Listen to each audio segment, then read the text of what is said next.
আসসালামু আলাইকুম। গত জুমার নামাজ মসজিদে পড়ে মসজিদ থেকে বের হয়ে দেখি সামনে একটা আমের দোকান। আমের দোকানওয়ালা ক্যারেটের মধ্যে এই কাগজগুলো জমানো ছিল। তো আমি গিয়ে দেখলাম সবগুলোর মধ্যে আরবি লেখা, আমাদের আরবি হরফগুলো লেখা তিনি এভাবে ফেলে রেখেছেন, অনেকের পা লেগে যেতে পারে। তারপর আমি কাগজগুলো আমি আমার হেফাজতে নেই। আমি বললাম, কাকা আপনার কাছে এরকম কাগজ আর কতগুলো আছে আপনি আমার কাছে দেন। তারপর তিনি আমাকে হেল্প করলেন, সবগুলো কাগজ ছিল আরবি লেখা। তো আমরা বিভিন্ন জায়গায় ঝালমুড়ি খাই, বিভিন্ন কিছু খাই রাস্তায়, স্ট্রিট ফুড যেটাকে বলে। তো রাস্তায় খাবারের মধ্যে আপনার ঠোঙার মধ্যে সবগুলোর মধ্যে আরবি লেখা থাকে। তো আমরা আমরা যদি সচেতন না হই তাহলে এগুলো আমাদের সমস্যা।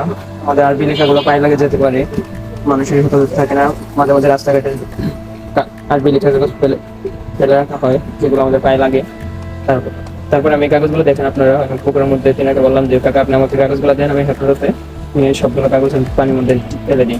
আমরা সকলে সচেতন থাকি, রাস্তার যে জায়গায় কোনো যদি আরবি লেখা